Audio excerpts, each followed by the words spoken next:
Muy bien, pues en esta mañana, como veis ahí, vamos a ver el Salmo 51. Lo decíamos la semana pasada. Sabéis que estamos predicando sobre los libros de Samuel, primer y segundo libro de Samuel. La semana pasada recordaréis que estuvimos en Segunda de Samuel, capítulo 12. Los dos últimos estudios que hemos realizado en este libro estaban basados en el capítulo 11 y capítulo 12. Y como bien dijimos en su momento, dichos capítulos se toman de la mano, van juntos, por un lado, pero también esos capítulos, la historia, el relato bíblico que allí encontramos, dio pie para que David escribiera algunos salmos. Concretamente el Salmo 32, que ya lo vimos hace unas semanas. Y en el día de hoy quisiera pues que fuéramos al Salmo 51, que como bien dice el título hebreo, cuando vamos a nuestras Biblias y lo primero que allí aparece es que se nos dice que este salmo fue escrito por David después de que el profeta Natán le confrontara por su pecado. Pecados, cometió varios, pero especialmente el de adulterio y homicidio. Ya lo vimos la semana pasada. Natán lo confronta. Le dice que él es un pecador. David, sé que tú eres el rey, pero tú eres un pecador. Y recordaremos que ante la confrontación de su pecado por parte del profeta, David reconoció su culpabilidad. Y probablemente, no sabemos si unos días después, unas semanas o unos meses, no lo sabemos. Quizás no tardó mucho. David se sentó y escribió este salmo, el Salmo 51. Es sin duda alguna el texto bíblico, ya no solamente el salmo, sino el texto bíblico que mejor describe lo que es la confesión, el arrepentimiento sincero. Es el salmo más conocido de los que pertenecen a los llamados salmos penitenciales, que concretamente son 7, un grupito de salmos, 7 que David escribió, donde básicamente él expresa su arrepentimiento, su confesión, su reconocimiento, ¿verdad? Ya hemos visto el 32, he dicho, hoy vamos a ver el 51, aunque también para aquellos que estáis tomando nota, el Salmo 6, el 38, el 102, el 130 y el 143 pertenecen a este grupito de salmos de arrepentimiento. No hay duda de que estamos ante una oración que no tiene otra que se la pueda comparar. Esta es la oración que encontramos en la Biblia que quizás expresa mejor el dolor, la tristeza de una persona que siente en su corazón cuando se sabe pecador y cuando reconoce que el único que puede quitar ese peso que tiene encima es el Señor. No hay probablemente una oración de este tipo en toda la Escritura. Y este salmo me gustaría dividirlo en varias partes. En primer lugar, este salmo nos recuerda la petición, el ruego que hace David para que el Señor perdone sus pecados. Dice versículo 1 y 2, «Ten piedad de mí, oh Dios, conforme a tu misericordia, conforme a la multitud de tus piedades, borra mis rebeliones. Lávame más y más de mi maldad y límpiame de mi pecado». Versículo 7.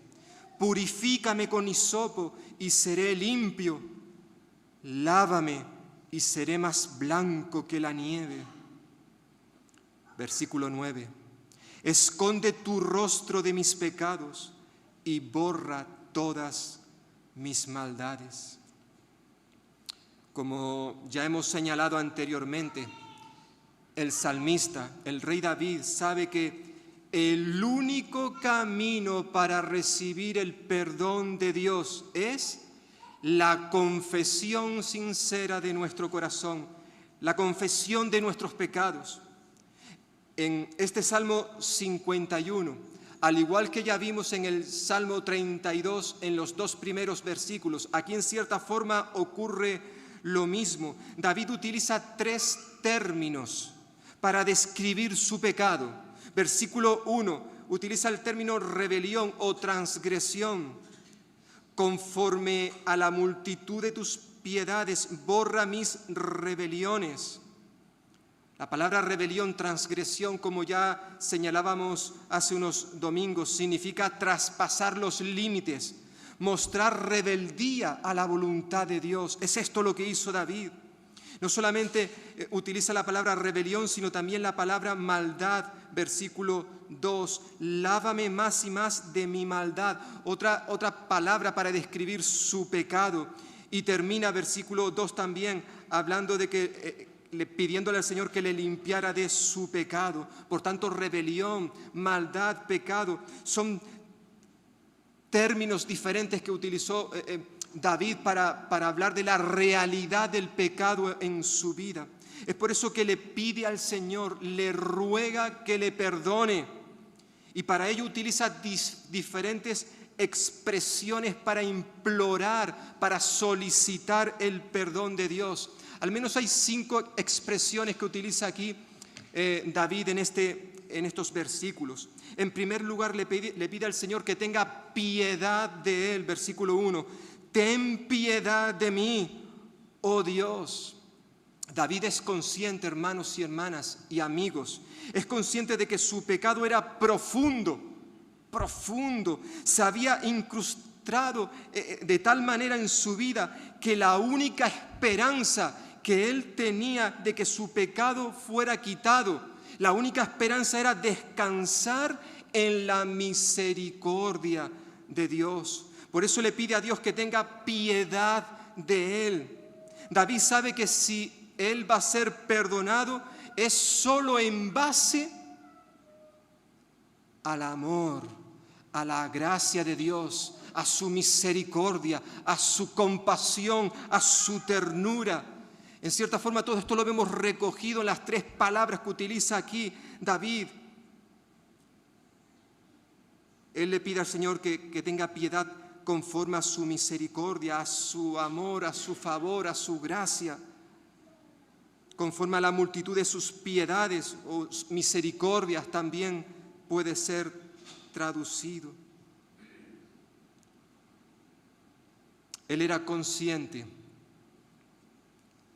de que si él iba a ser restaurado, si él podía salir de la situación en la cual se encontraba, todo era debido al amor, a la misericordia de Dios, la cual, como hemos cantado hace un momento al comenzar este culto, hemos dicho, oh Dios eterno, qué grande es tu misericordia, tu fidelidad para con nosotros. Cada día podemos experimentarla.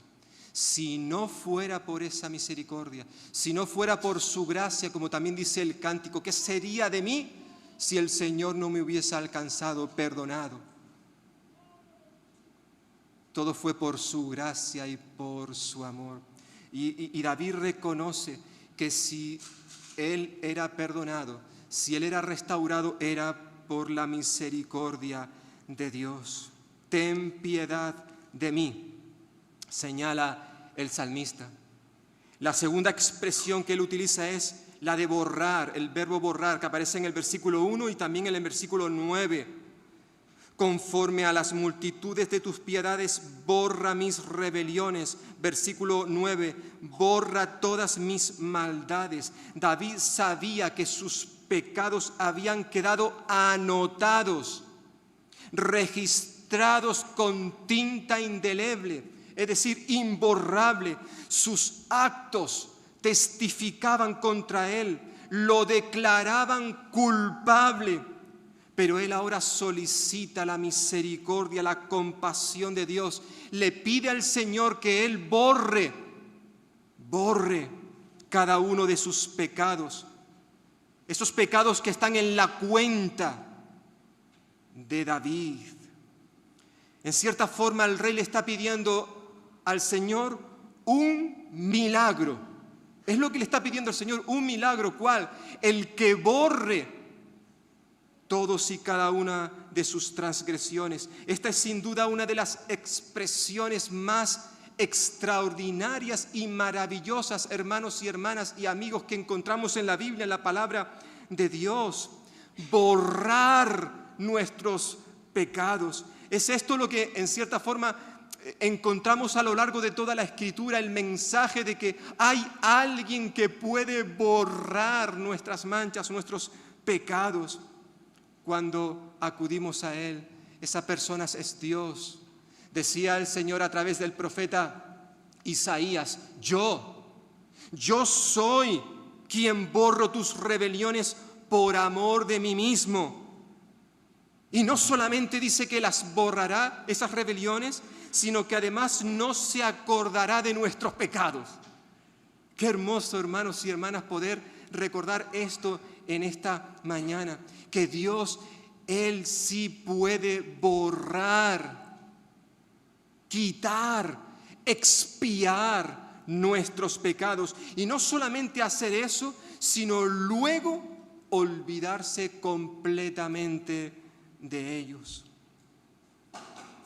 David implora, le suplica a Dios que Él borre sus transgresiones. Pero no solamente eso, sino en tercer y cuarto lugar, lo vamos a ver juntos, utiliza otras dos expresiones para hablar sobre el perdón de sus pecados. No solamente está el borrar, sino que también David toma dos palabras para hablar de esa limpieza. Lávame, que aparece en versículo 2 y 7, y límpiame. Y uno se pregunta, bueno, ¿es necesario? ¿Es necesario utilizar dos palabras distintas para hablar de lo mismo, de la limpieza? Bueno, en cierta forma, hermanos y hermanas, tú y yo cuando también muchas veces hablamos de limpiar o lavar, aunque es posible que utilicemos la misma palabra para hablar de la limpieza en general o lavar la ropa de manera general, lo cierto es que luego, a la hora de ejecutar la acción, utilizamos diferentes métodos o diferentes programas si estamos con una lavadora delante. Es probable que tú y yo, las familias que aquí representamos en esta mañana, pues dediquemos cada día un tiempo para hacer una limpieza en nuestra casa. Hay otros que quizás lo hacen una vez a la semana, para ese mantenimiento, ¿verdad? Pero luego es cierto que hay momentos a lo largo del año donde quizás una o dos veces al año hacemos una limpieza más profunda, como sucede cuando venimos aquí al local que tenemos como iglesia para reunirnos. Aprovecho para dar las gracias a esas hermanas mayormente y hermanos que participan, colaboran para poder tener este edificio, este local limpio. Personas, hermanos y hermanas que vienen cada semana, se reparten el trabajo por grupo, ¿verdad? Y cada semana viene alguien aquí y acondiciona este lugar para que hoy, cuando nos reunamos, como estamos haciendo, pues podamos tenerlo todo limpio, Aunque es cierto que hacemos una limpieza cada semana, también es cierto que una o dos veces al año hacemos lo que llamamos el zafarrancho de combate. Venimos y hacemos una limpieza mucho más profunda, más detallada, parándonos en todos y cada uno de los aspectos que componen este local, ¿verdad? Eso es bueno, eso es necesario, claro que sí. De igual manera sucede cuando lavamos nuestra ropa. Dependiendo si la ropa está muy sucia o tiene poca suciedad, podemos utilizar un programa u otro dependiendo, ¿verdad? Recuerdo que mi madre en más de una ocasión cuando era un niño me decía que para ella la máquina que se ha inventado, el mejor invento que se ha creado ha sido la lavadora. La lavadora, decía ella. Claro, lo decía porque hubo un tiempo en casa donde no teníamos lavadora y antiguamente la ropa se lavaba a mano. No sé cómo se llamaba aquí ese mueble donde se lavaba la ropa, en Canarias era la pileta. En la pileta se ponía la ropa y se lavaba a mano, ¿verdad? Bueno, en el idioma hebreo se utilizan dos palabras para lavar y aparecen aquí en este pasaje que hemos leído. Por un lado, el verbo lávame, versículo 2, y también aparece en el versículo 7. Este verbo, cuando David dice lávame más y más de mi maldad, este verbo conlleva la idea de un lavado por fricción, donde es necesaria mucha energía. Hay que restregar, hay que frotar, hay que golpear a veces la ropa para que salga la suciedad. Porque a veces se ha incrustado de tal manera que es difícil sacarla. Esta es una de las palabras que utiliza aquí David. Pero hay un segundo verbo, versículo 2, que aparece también al final. Límpiame de mi pecado. Límpiame, este verbo significa enjuagar, básicamente, y hace referencia a una limpieza más bien ceremonial, ya fuera del cuerpo, la limpieza del cuerpo, o ya sea la de objetos, utensilios que se sumergían en el agua o se rociaban con agua, ¿verdad? Es interesante que luego esa idea aparece en el versículo 7. Dice David, purifícame con hisopo y seré limpio. El hisopo era una planta del desierto con hojas pequeñas y tupidas, que se hacían manojos y luego se utilizaban para mojarlas en un líquido y limpiar ceremonialmente, hacer un rito, ¿verdad? Incluso se utilizaba, por ejemplo, para mancharlo de sangre ese hisopo, y recordaréis aquella imagen cuando los israelitas salieron de Egipto, y para que ninguno de los primogénitos de los israelitas muriese, era necesario que aquella noche mataran a un animal, a un cordero, y con la sangre de ese cordero se marcaría los dinteles, los postes de la casa. Bueno, esos postes, esas casas fueron marcadas con el hisopo. Se mojaba el hisopo en sangre y se manchaba, ¿verdad?, los dinteles. O también el hisopo era utilizado para rociar a un leproso y declararlo limpio ritualmente, de manera ceremonial, ¿verdad? Por tanto, fijaos en las expresiones que utiliza aquí David: borrar, lavar, limpiar. Eran expresiones que él utilizó para solicitar el perdón de Dios. Era solo por la acción de Dios que él podía ser limpio de sus pecados. Y él quería ser limpio completamente. Versículo 2 dice, lávame más y más. Dice la Biblia de las Américas, lávame por completo. Esa es la idea. Con esta petición David está describiendo la magnitud de su pecado, de su mancha, la cual estaba incrustada en su vida. Y para poder sacarla era necesario restregar, golpearla fuertemente para quitar la suciedad. David sabe que el único que es capaz de realizar esta limpieza es Dios mismo. Y era necesario profundizar en ella, porque su pecado era tan grande. He oído, y aquí hay alguien que entiende del tema, he oído que hay ciertas manchas que son, si no imposible, casi difícil de sacar, ¿verdad? El texto nos está recordando, a la luz del contexto de toda la Escritura, que por muy grande que sea la mancha, el pecado que hay en nuestra vida, Dios puede limpiarnos. El apóstol Juan lo va a recordar y se nos decía la semana pasada en la introducción a la presentación de la mesa del Señor. Allí Juan en su primera carta, capítulo 1, nos recuerda que todos hemos pecado, Y la única forma de ser limpiados es por medio de la sangre de Jesucristo. ¿Por qué? Porque la sangre de Jesús nos limpia de todo pecado.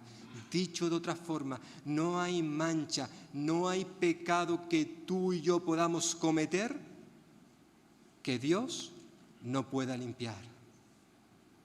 Todo pecado Dios lo puede perdonar. Bueno, todo no, vamos a ser sinceros. Hay pecados que Él no puede limpiar. ¿Cuáles?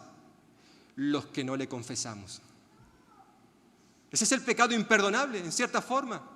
No confesar nuestros pecados nos lleva a no poder ser perdonados. Sin embargo, dirá Juan ahí que si nosotros, por el contrario, confesamos nuestros pecados, entonces y solo entonces, con esa condición, Dios es fiel. Y no solamente es fiel, sino que es justo para perdonar nuestros pecados y limpiarnos de toda maldad.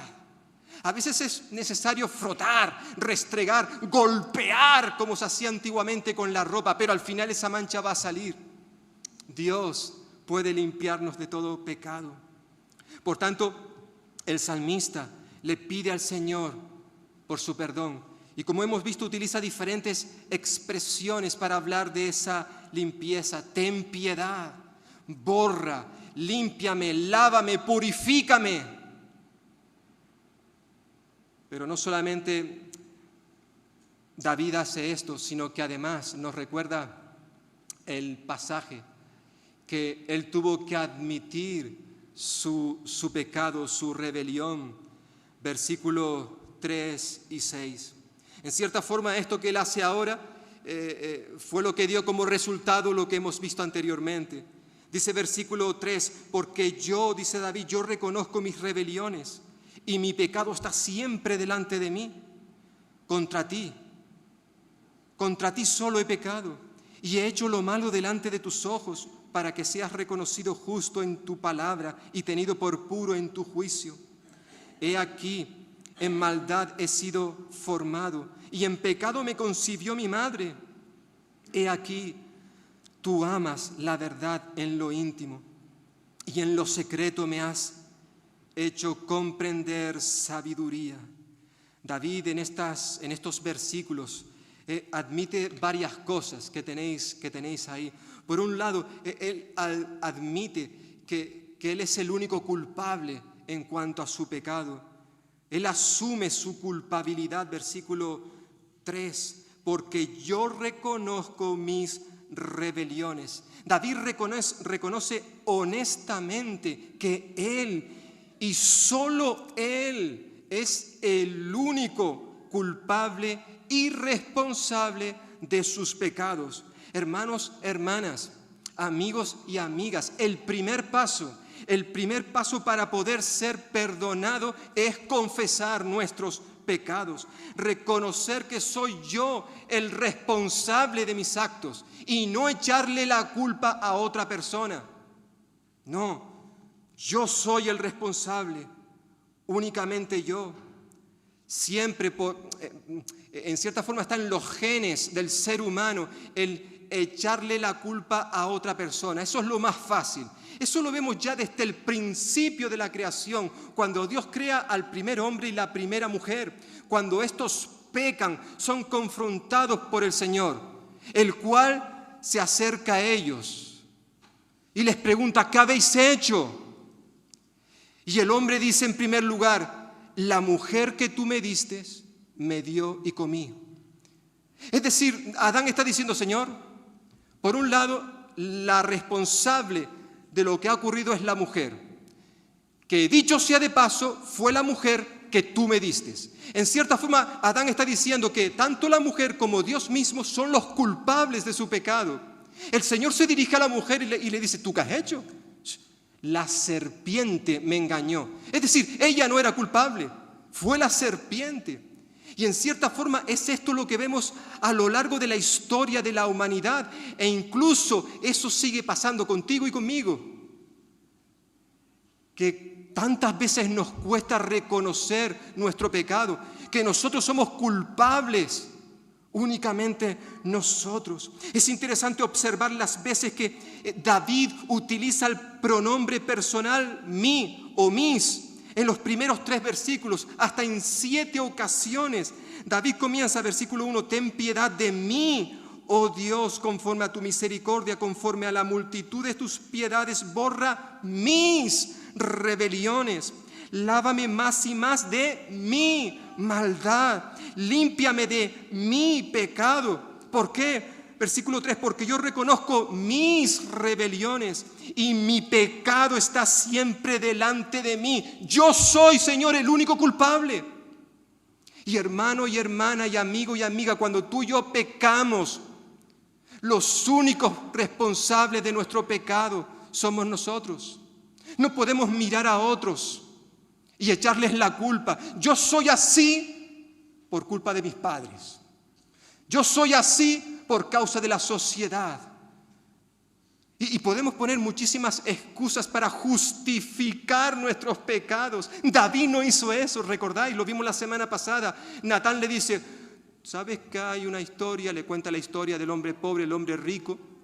David se enfada por lo que ha ocurrido. Y entonces cuando Natán le señala con el dedo y le dice, David, tú eres ese hombre. ¿Y David qué es lo que hizo? Bueno, lo que estamos viendo aquí. Él dijo, yo he pecado. Sí, yo soy culpable. Y luego se dedicó a escribir este salmo para expresarlo con palabras más profundas, si me permitís. La culpabilidad tenía que ser asumida. En segundo lugar, David admite que en cierta forma recordar nuestros pecados no nos hace mal. No nos hace mal. David no intentó nunca minimizar, hacer pequeño su pecado, quitarle importancia. Más bien admite que su pecado le perseguía. No podía apartarlo de su mente. El versículo 3 dice, mi pecado está siempre delante de mí. Dice otra versión, mi pecado no se borra de mi mente. Hemos visto hace un momento en Isaías que cuando el Señor perdona, Él olvida, Él no recuerda más, no se acuerda más de nuestros pecados.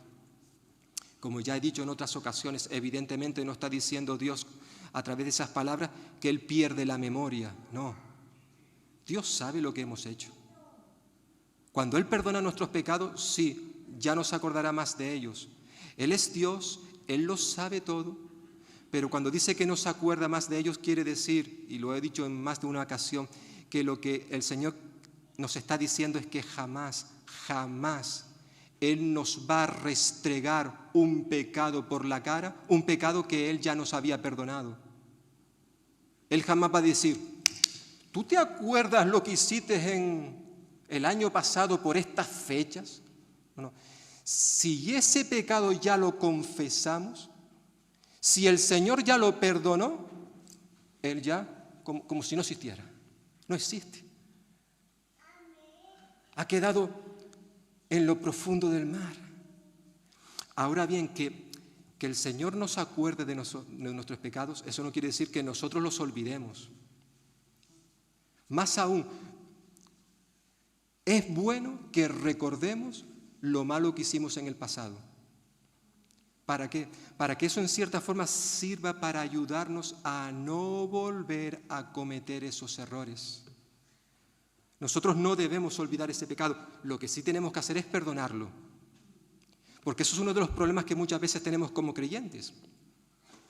Dios nos dice que perdonemos a cualquiera que nos ha hecho daño. Perdonaos unos a otros.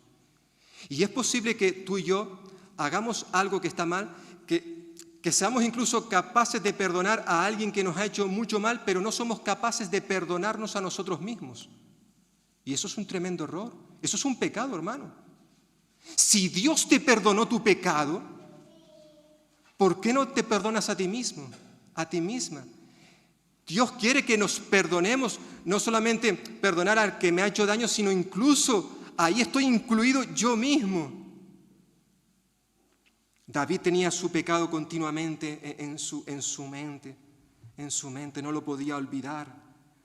Pero en cierta forma eso era bueno, recordar no nos hace mal.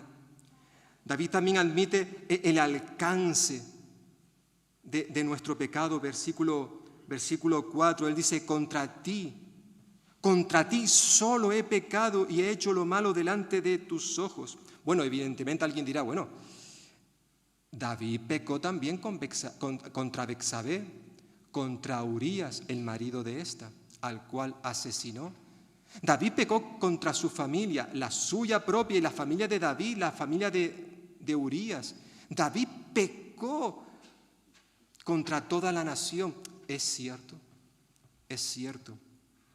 Pero el texto quiere recordarnos que en última instancia todo pecado que cometemos contra una persona, contra nuestro prójimo, todo pecado es pecado contra Dios.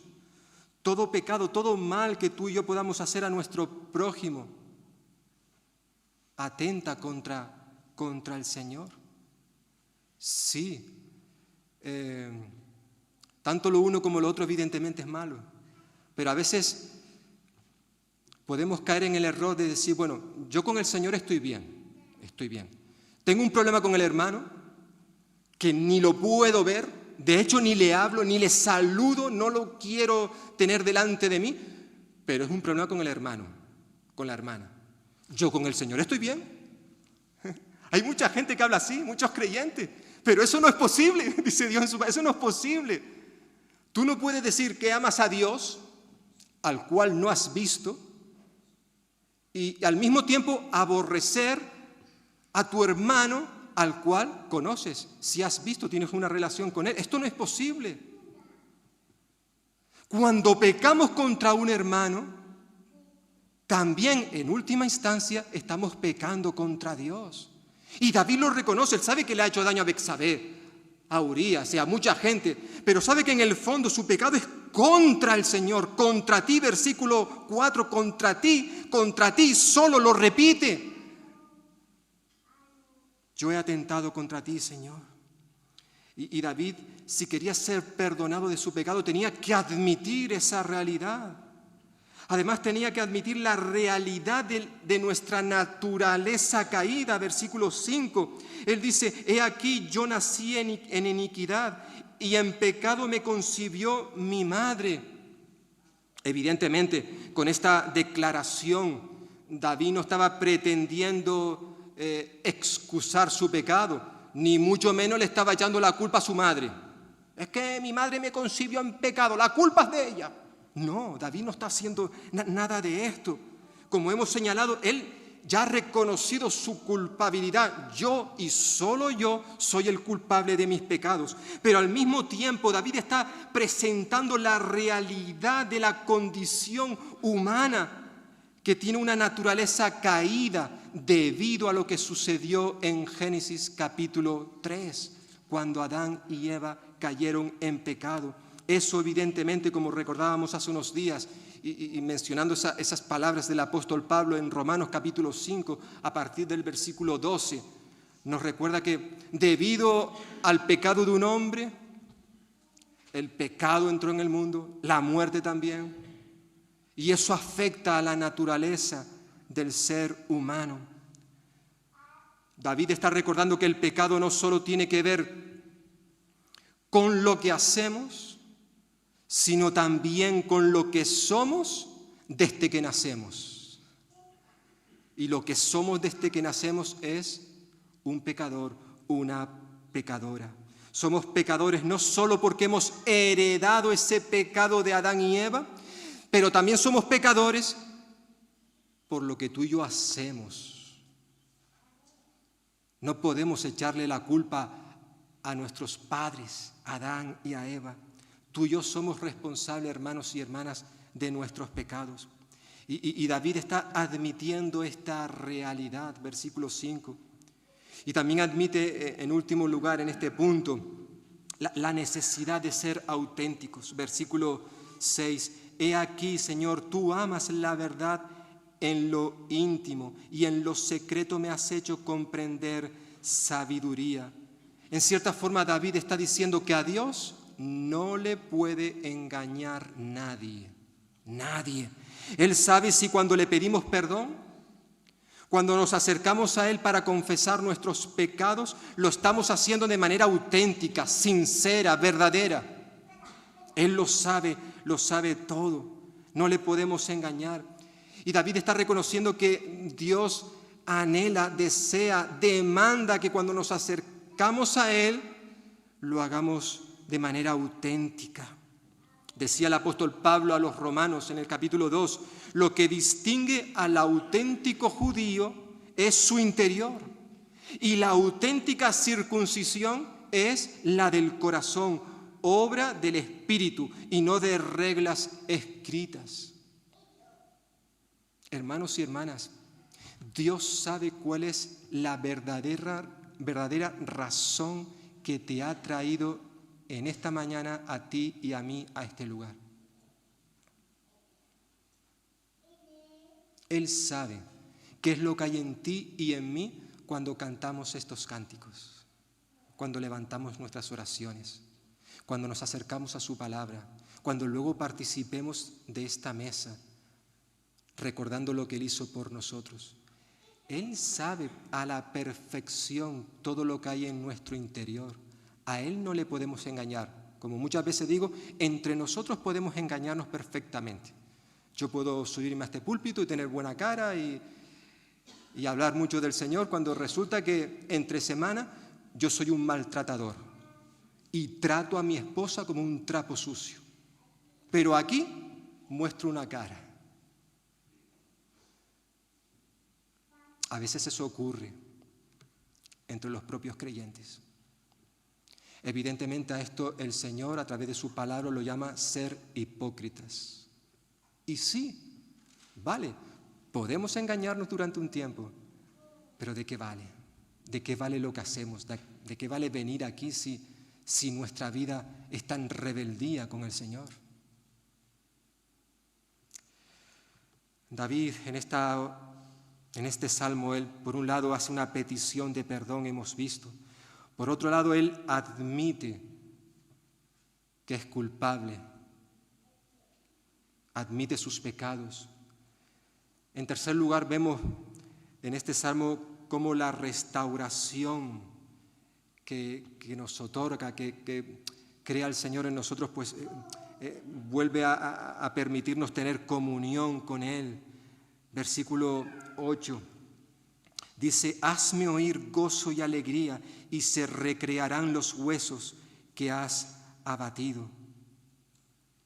Versículo 10, crea en mí, oh Dios, un corazón limpio y renueva un espíritu recto dentro de mí. No me eches de delante de ti y no quites de mí tu Santo Espíritu. Vuélveme el gozo de tu salvación y espíritu noble me sustente. Entonces enseñaré a los transgresores tus caminos y los pecadores se convertirán a ti. Líbrame de homicidios, oh Dios, Dios de mi salvación. Cantará mi lengua tu justicia. Señor, abre mis labios y publicará mi boca tu alabanza. En estos versículos que hemos leído, David nos recuerda que el perdón aporta bendición a nuestra vida. Versículo 8, el saber que sus pecados habían sido perdonados llevó a David a reclamar el gozo y la alegría que él había disfrutado en el pasado, pero que había dejado de oír por causa de sus pecados. Hermanos y hermanas, cuando tú y yo le damos la espalda al Señor, nuestra comunión queda afectada, queda rota, quebrantada, tanto a nivel espiritual como incluso a nivel físico. Necesitamos ser restaurados. Como decíamos en el Salmo 32 que vimos hace unas semanas, David reconocía, capítulo 32, versículos 3 y 4, decía, mientras callé mi pecado, mientras guardé silencio, no lo confesé, dice, mi cuerpo, mis huesos se consumieron con mi gemir durante todo el día. ¿Por qué? Porque de día y de noche tu mano pesaba sobre mí. Mi vitalidad se desvanecía con el calor del verano. David experimentó no solamente la enfermedad espiritual, su vitalidad, sino además físicamente su pecado le afectó. pero el confesar sus pecados le había llevado de nuevo al gozo, a la alegría, a la sanidad de sus huesos. Termina versículo 8 diciendo, se recrearán, si tú me haces oír el gozo y la alegría, se recrearán los huesos que has abatido, que has quebrantado. Él quería volver a experimentar el gozo, la alegría, porque evidentemente la había perdido, hermanos y hermanas.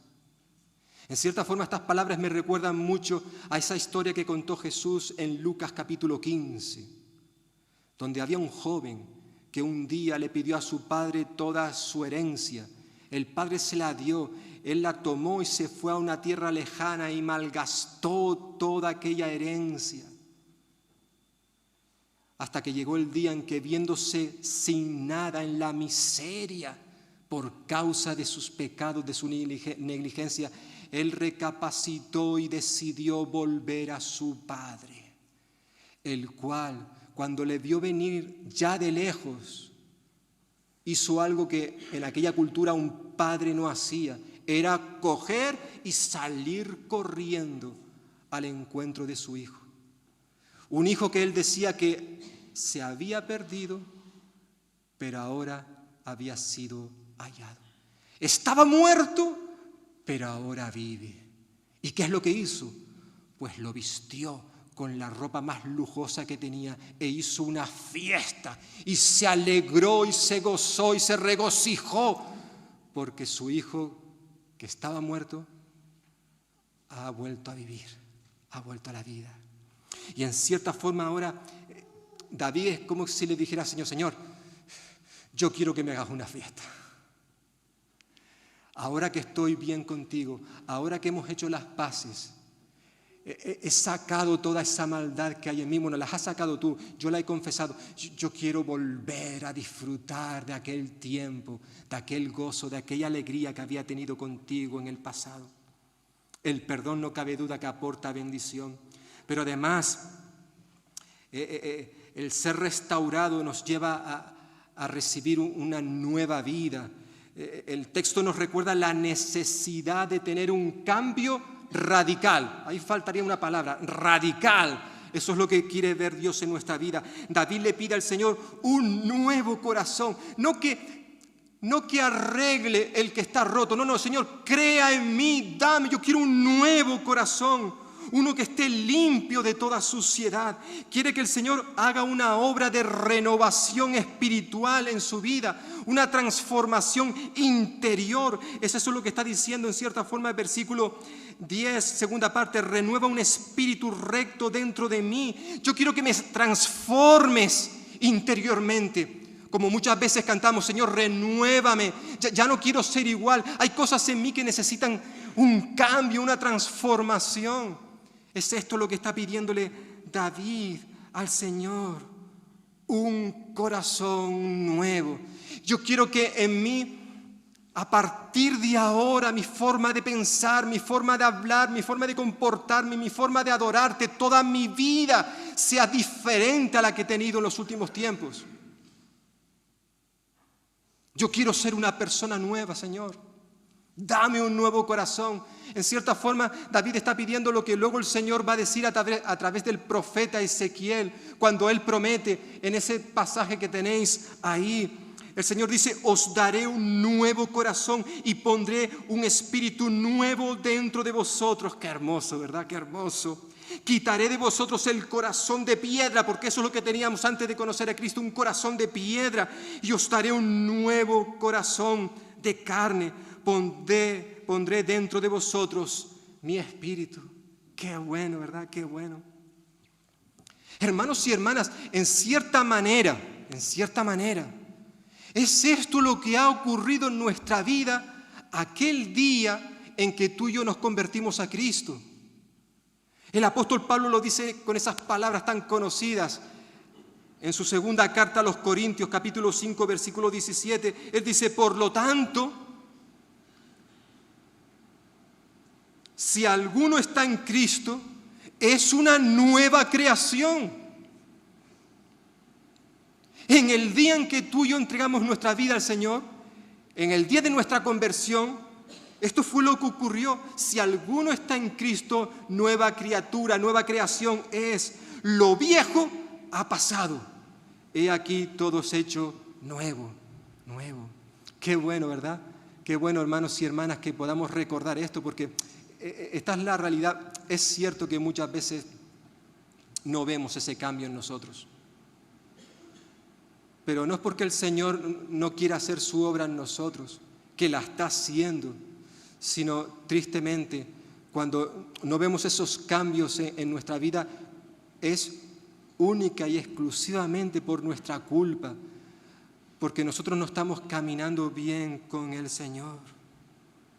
David quiere recuperar aquella relación que había tenido con el Señor antes de caer en pecado. Sabe que él no merece nada. Yo no merezco nada, Señor. Pero al saberse perdonado, le pide al Señor, versículo 11, que no aparte de su presencia de él, ni le quite su Santo Espíritu, versículo 11. Muy probablemente David le está pidiendo al Señor con estas palabras que hemos leído en el versículo 11, que no permita que lo que le ocurrió al rey Saúl le ocurra a él.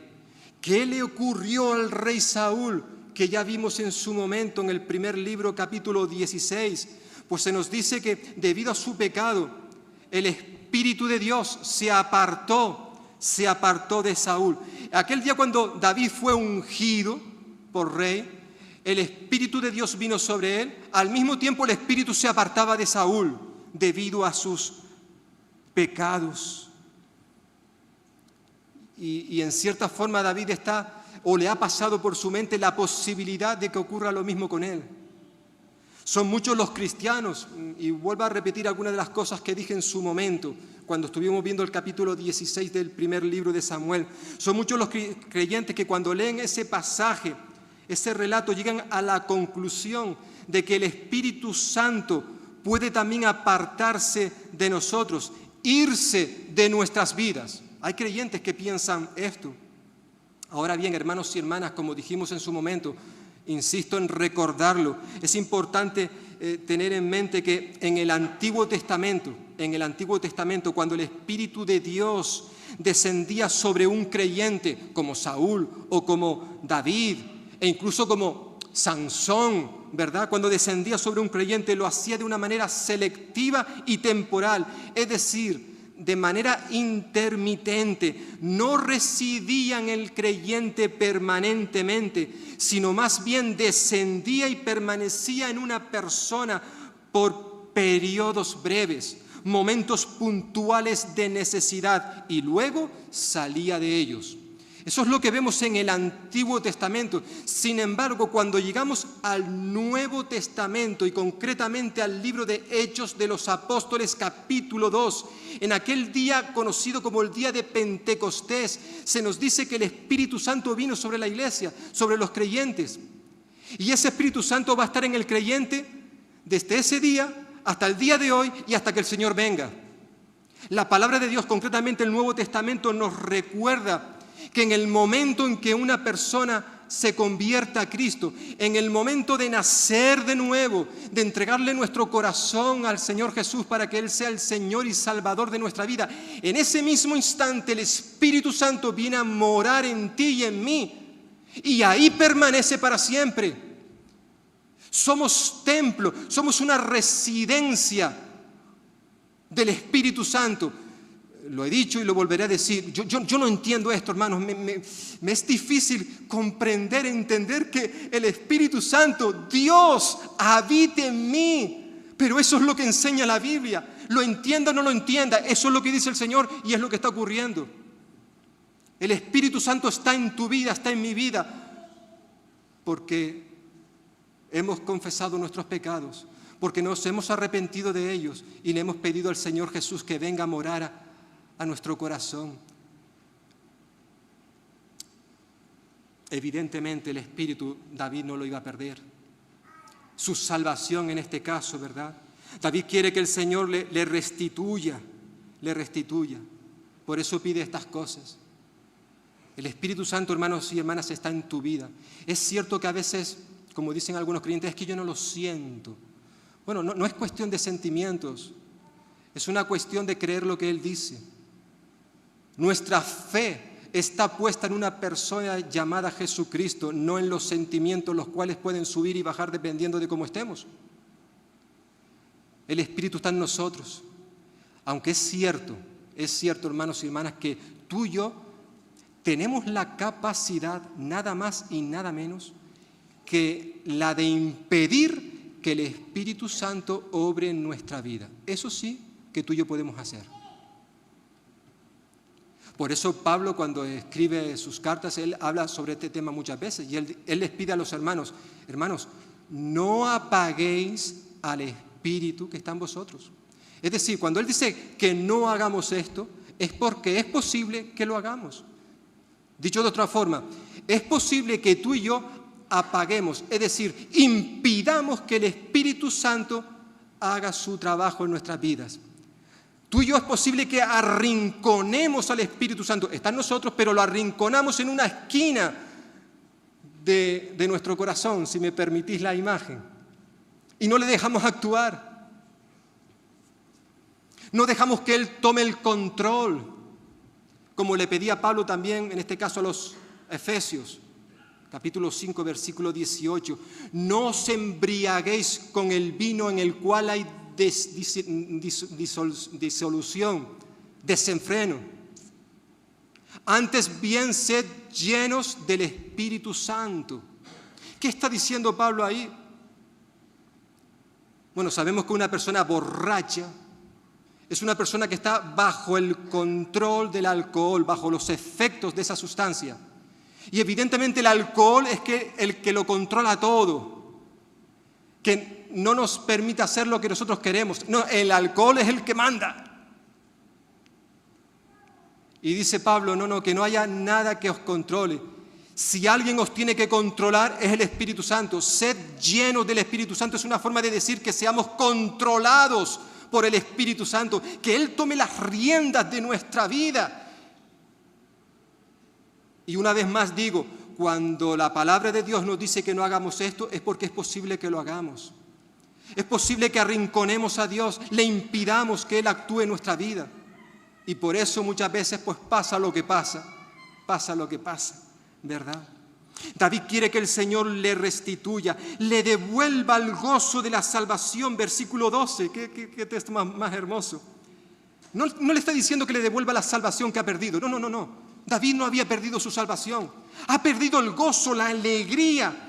Cuando un creyente peca, su vida espiritual pierde vitalidad. David experimentó una sequía espiritual, hemos dicho hace un momento, lo leíamos en el Salmo 32. Dice, mi verdor, mi vitalidad se volvió en un verano seco. David era como una planta que se estaba muriendo debido a sus pecados. Y ahora le pide, Señor, ya que me he arrepentido, ya que he pedido perdón por mis pecados, devuélveme, quiero volver a disfrutar de ese gozo, de esa alegría que un creyente tiene que manifestar continuamente por haber sido redimido por el Señor. Hermanos y hermanas, cuando nos arrepentimos de nuestros pecados, el Señor nos devuelve las cosas que habíamos perdido por causa de ese pecado, restablece la comunión y además viene como resultado la renovación, versículo 3 al 15. Dice versículo 13, entonces, una vez que el Señor haya hecho todo eso conmigo, entonces enseñaré a los transgresores tus caminos y los pecadores se convertirán a ti. Es decir, una vez que David ha confesado su pecado, una vez que ha recibido un nuevo corazón limpio, una vez que ha sido renovado interiormente y ha recuperado el gozo de la salvación, eso hará que David ahora se ponga las pilas. Él antes era algo inútil por causa de su pecado, pero ahora Él puede ayudar a otros. El ser receptor de la gracia de Dios, de su misericordia, había sido algo tan grande, tan maravilloso en la vida de David, que él no podía guardar silencio. Por eso dice que una vez que Dios ha hecho todo esto, va a enseñar Va a cantar. Versículo 14, va a abrir sus labios porque antes ya sus labios estaban cerrados. Cuando hay pecado en nuestra vida, bueno, podemos hablar, podemos cantar, pero eso no vale para nada, es algo vano, vacío. David quería convertirse en un guía, en un maestro para poder enseñar a otros que se encontrasen en la misma situación. Su experiencia podría ser de utilidad a otras personas. Y hermanos y hermanas, vaya si lo ha sido, porque este salmo, el Salmo 51, es uno de los salmos quizás más conocidos, más leídos por los creyentes, sobre todo cuando, como tú y como yo, tantas veces hemos fracasado, hemos pecado, le hemos dado la espalda a Dios y necesitamos ir a este salmo y hacerlo nuestro, hacerlo nuestro. David quería ser útil a los demás. La petición de perdón, la admisión de su rebelión, la restauración a la comunión de Dios. Y por último vemos la adoración que busca a Dios. Versículo 16 al 19. Dice versículo 16, porque, Señor, tú no quieres sacrificio que yo lo daría, no quieres holocausto. Los sacrificios de Dios son el espíritu quebrantado, al corazón contrito y humillado no despreciarás tú, oh Dios. En cierta forma, el salmista nos está recordando que sin confesión no hay verdadera adoración. No existe, hermano, ningún tipo de sacrificio que tú y yo le podamos dar al Señor. Nuestras alabanzas, nuestras ofrendas, nuestros cánticos, nuestros dones, nuestras capacidades. No existe nada que Dios pueda aceptar de ti y de mí si nuestro corazón está manchado por el pecado. Todo lo que podamos ofrecerle al Señor carecerá de valor si antes no nos hemos arrepentido y hemos pedido perdón sinceramente por nuestros pecados. De nada vale. Ya lo estuvimos viendo de manera especial con el rey Saúl en el primer libro de Samuel, capítulo 15, cuando él desobedeció al Señor y, entre otras cosas, él tenía que haber matado a todos los animales y él les concedió la vida, pero luego dijo, bueno, estos animales los he dejado con vida para ofrecérselos al Señor en sacrificio, como una muestra de mi adoración a Dios. Pero el profeta Samuel le dijo a Saúl, Saúl, vamos a ver si te entra en la cabeza. ¿Qué es lo que más le complace a Dios? ¿Qué es lo que más desea de sus hijos? ¿Que le demos sacrificios, holocaustos o que le obedezcamos? ¿Qué es lo que Dios quiere? Y antes de que Saúl pudiera responder, Samuel respondió a la pregunta. Ciertamente, obedecer a Dios es mejor que cualquier otra cosa que le podamos dar. Obedecer a Dios. Hermanos y hermanas, sin confesión no hay adoración. Más aún, lo que Dios desea de nosotros es un corazón quebrantado, porque al corazón quebrantado el Señor lo acepta. El corazón roto, el corazón quebrantado es aceptado por Dios. Versículo 17. Dios tiene más interés, hermanos y hermanas, en lo que hay en nuestro corazón que en lo que hay en nuestras manos y que le queramos dar en el día de hoy. Si lo que le ofrecemos a Dios no va acompañado de un corazón contrito y humillado, entonces el Señor lo rechazará. Esta expresión, un corazón contrito, es una palabra que significa un corazón que está experimentando una profunda agonía, un corazón que está experimentando un terrible e intenso dolor producido por el pecado. Y cuando una persona se acerca a Dios de esta manera, con esa agonía, con ese intenso dolor por haber ofendido al Señor, es algo que el Señor anhela, desea ver en sus hijos. Es interesante recordar que en el Antiguo Testamento las ofrendas que había que darle al Señor, esos sacrificios por los pecados, tenían que ser Si era un animal, si era un cordero, tenía que ser lo mejor del rebaño. Una y otra vez se nos dice que la ofrenda tenía que ser sin defecto. ¿Cuántas veces el Señor confrontó a su pueblo porque le traían ovejas, animales con la pata rota? Y Dios decía, eso es para mí, eso es para ti. Yo no quiero un animal roto. Yo quiero lo mejor, que me deis lo mejor. Sin embargo, en este texto, versículo 17, David está declarando que hay algo roto, hay algo estropeado, hay algo quebrantado que el Señor sí quiere recibir de nosotros. Esto sí lo quiere recibir. ¿El qué? Un corazón. Dice la versión Dios habla hoy, versículo 17, dice que al corazón contrito y humillado, esta versión dice, un corazón hecho pedazos. Un corazón hecho pedazos, el Señor no despreciará.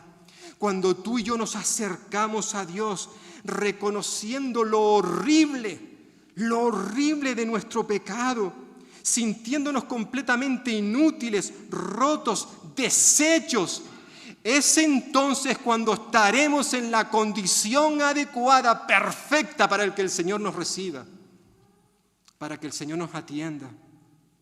Y cuanto más roto está nuestro corazón, hermanos y hermanas, mejor.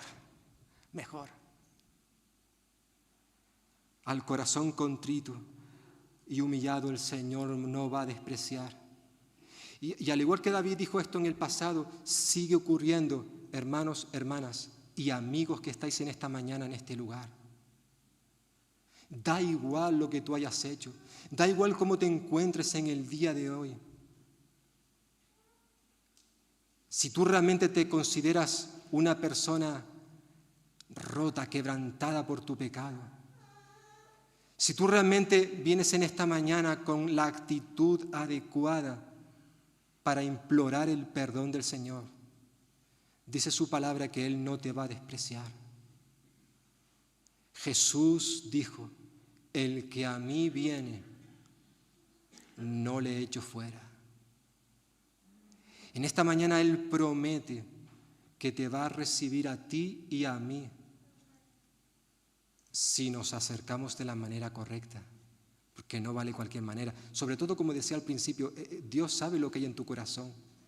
Él sabe si tú y yo somos auténticos, sinceros, genuinos, que no estamos haciendo el paripé, sino que realmente hay en nosotros ese deseo, anhelo de que el Señor restaure nuestro corazón porque está destrozado por causa del pecado. Y los versículos 18 y 19 terminan diciéndonos que David era consciente de que su pecado podía afectar a toda la nación. Recordemos que él tenía en mente el proyecto de edificar una casa para el Señor, que al final no iba a ser él, sino que iba a ser su hijo. Y él se preguntaba si ahora su pecado iba a afectar a este proyecto. Versículo 19, haz bien con tu benevolencia a Sión y edifica los muros de Jerusalén. Es allí donde él quería edificar la casa.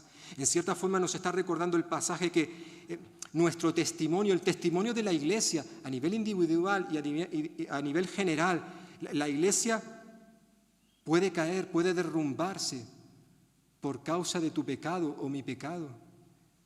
Nuestro testimonio puede influenciar en la sociedad en la cual vivimos. Si hay una verdad central que gira alrededor de todo este salmo que hemos estado viendo en esta mañana, Salmo 51, hermanos y hermanas y amigos, es que cuando una persona se acerca a Dios con un corazón nuevo, un corazón limpio, renovado, cuando nos acercamos a Él con un corazón verdaderamente arrepentido por nuestros pecados, da igual los pecados que hayamos cometido, da igual. Si tú y yo confesamos esos pecados, el Señor nos va a recibir, nos va a restaurar. Él va a abrir sus brazos, los cuales estarán abiertos para todo aquel que acuda a Él. Tristemente, David olvidó muchas de estas cosas.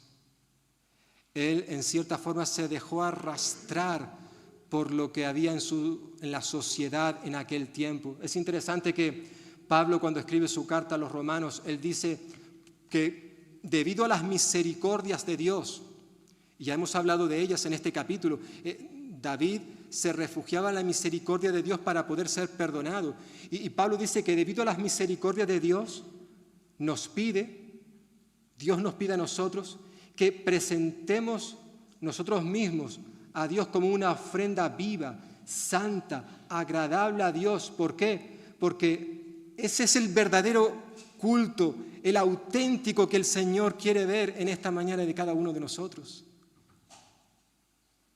Tristemente, a veces venimos aquí y reconocemos que estamos influenciados por la sociedad en la cual vivimos.